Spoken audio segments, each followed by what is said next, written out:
Kristin, thank you so much for joining us again. We're super excited. What's our design trend we're going to talk about today? Well, thanks for having me again, Robert. I appreciate it. Today I was going to mention a really great way to update your home is with your door hardware. So we talked about cabinet hardware before, but I actually think that another really big impressive point in your home that you can appreciate and future buyers could potentially appreciate is changing out your actual door hardware. There's multiple reasons you could do this. So as I mentioned, it could be good for just getting your home in a better light for future buyers. Sometimes if you have maybe older brass hardware or your hardware's looking kind of dingy, it actually makes the home look a little bit more dated as well as a whole. So just changing out that hardware and having a fresh new look on it can really update it very easily and quickly. It's something you can definitely do yourself, and you can either go with something that's trendy that you like or something that you think is popular at the time. And so there's really lots of options for how to do this. So that's really beneficial. Also, if you are in a home where maybe you have aging parents or you yourself are at the point where you need a little more assistance with opening the doors or preventing doors from being opened, that can be a really big factor in changing things out as well. Lever door styles are very popular. Or I know a lot of parents with young children prefer to not have levers, and you can always change to a round knob in that fashion so that you can put the safety locks more easily onto the doors. If you were going to rank the top finishes, and I know it's different for everybody, but just what's most popular now, how would you rank the top finishes? Yeah, I still think again that the matte black finish is very popular right now in both round and lever knobs. Brass is still a good option as well in terms of kind of more the matte finish of it. And that's a nice way to, again, bring in some warmth to your home. Going back to the black is actually best for some additional contrast. So assuming most people have white doors or an off-white door, that black really has some great contrast to it. But then the satin nickel is, of course, a very popular option still. And I feel like that'll have a good longevity too. If you do one door or you do a certain amount of doors, does that mean you have to do the entire house? You don't necessarily have to, but I do feel at least in the main, what I consider like a public space where if you just had someone coming in through your home, maybe for a dinner or a get together, those doors that are in with everyone's eyesight, I do think it's nice to at least change all of those. So potentially your door to your garage, the door to any entry closets, pantry doors, doors to powder bathrooms, if that's where your guests are going to be going. And again, any of those primary hallway room doors, I think it's good to have that for that consistency. So if you're on a budget, I would focus on those first. And then later on, you can always move into bedrooms and then work on those doors and closet doors, bathroom doors, and that kind of thing. I was really curious your take on the designer standpoint. We almost say the exact same thing, just from the realtor standpoint, that either focus on where you're walking into or your guests are walking into first, and then maybe the entire downstairs and then the entire house. And it would depend, the more of a premium you're asking for in whatever category you're in. If you're up here, you're going to want to do it all. If you're in the luxury category, of course, you're going to do it all. And so it just depends, but there are options if you're on a budget. And I think with the budget option, that's kind of more to me if you're staying in your home. And so that's something you're just, doing over time. It's not as important to you to get it all done. I would think for any price point, honestly, if you're going to change the door hardware and you're going on the market, I would go ahead and change it all, because that's something that, again, that buyers will notice as they're walking through, is that lack of consistency. And so it'll show some rooms as, oh, well, they started to upgrade in this space, but then they just chose not to do these others. They didn't finish. And you just don't want that thought in the buyers' minds.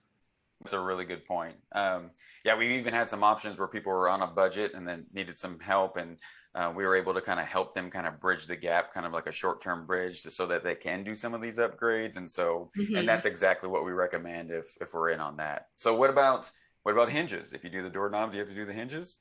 So that can be kind of tricky. So in my own home, and also one other thing I wanted to mention on the on saving some money, as I mentioned with cabinet hardware, you can definitely go onto online sites. I went onto Amazon for my own home for door handles, and it was much more affordable to get groups and sets on there versus just going and buying individually at the store. But then with hinges, so we were fortunate that our doors had been painted white previously by the owners. So I just left all of those white. So the door hardware stands out. I did change out the faceplate. so that everything by the door hardware is all the matte black, but then the door hinges I didn't worry about.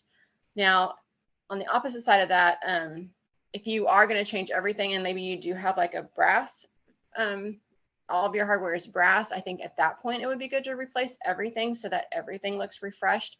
And especially again, if you're going on the market, that's going to be, it's just, again, puts you in a better category, puts you at a better price point where you can say, look, we did do all these changes. And yes, it is more time consuming and it is a little more costly, but I think in the end, it's worth it to have that consistent look. And you mentioned this with hardware for the kitchen cabinets, but just again, is this something that someone can do themselves? Do they hire it out? Or, and I know it depends, but just. Yeah, I mean, if you really don't have enough time yourself, or really busy schedule, and that's just like the last thing on your list of things to worry about, but you want it done, you can definitely look for a local handyman and bring business to our area and give someone that kind of job. But you absolutely can do it yourself. I was able to do all my door hardware by myself, and I feel like if I can do it, anybody can do it. Fair. And then as I pull up just some of these pictures, how long do trends tend to last? And is there a point where someone's being too trendy or whatever? Do you have any thoughts on that? I think it does depend on the person, the home, how long you're planning to be in that home. As you look at the hardware in the images, for instance, on the top left picture, those white doors with the before and after, you see kind of a standard brass door handle. I don't really feel like those are on trend anymore. It definitely was very popular, I feel like more in the 80s, just very standard builder look. So when those are still in a home, I feel like that does date the home a bit more. So to the right, you see that they did actually change out the hardware. You can see one of the hinges is black and then the knobs are black. So that's a nice, very simple, clean way to update. They didn't change the style, but they changed the color and it actually stands out nicely. So I think that was a good choice there. I don't know, the black is still probably within the last year or so has been more popular, the matte black, but I know that builders have added it to their options for actually building the brand new home. So I feel like if they're willing to add it to their options, then it's something that they're planning to keep for a longer period of time. Okay. And then looking at some of the other options, on the lower left, again, you see a very dated door hardware, door pull, doorknob, and so changing it over to that nice black flat matte lever is actually a really nice update. You can, of course, also see that the door was changed itself too, so that's a whole nother topic that we can talk at another time. But it looks really nice and clean, and it obviously goes into kind of the theme of their room, which is, again, something you can do if your whole house has a certain color scheme, then that metal color can really lend to the overall feel of your home. Then in the middle there, you again have some before and after just going to the matte black, but then also I went ahead and threw in a couple crystal options. There's two different looks there. One looks a little more antique, something if you have a much more elegant feel that you're going for in your home and you really want a little bit of nostalgia, I think that's a really great way to add it. I feel like knobs like that will end up costing you a little bit more because you can even go to antique stores and find different sets if you want something really unique and, for main doorways especially. And then on the right side too, it's a little bit more of a modern version for that crystal knob. And it looks really pretty. And again, those are a little more specific to, I feel like the theme of a home. I don't know that every home buyer is going to like something like that. So I feel like going with those more clean looks, either the stainless, the black, or again, like a brushed gold would be the best options if you're looking to actually sell your home. Okay. Anything else that we didn't discuss on doorknobs? I don't think so. I mean, again, it's really something you can easily do yourself. You can still within your home do it in a progression. Do make sure and pay attention though too when you're ordering your doorknobs that you look and see if they are locking doors or if they are dummy knobs. So the dummy knobs do not actually lock, they don't even turn. So those are really meant more for potentially like double doors that just shut and close on their own, closet doors. So you can do dummy knobs for that. But if you're looking at a bedroom or bathroom, then you'll want locks for those. And then the interior doors, like closet doors, just have to have a rotating mechanism versus a locking or a dummy. Okay. That's great. All right. Well, I appreciate your insight. Thank you so much. Yes, my pleasure again. Thanks, Robert.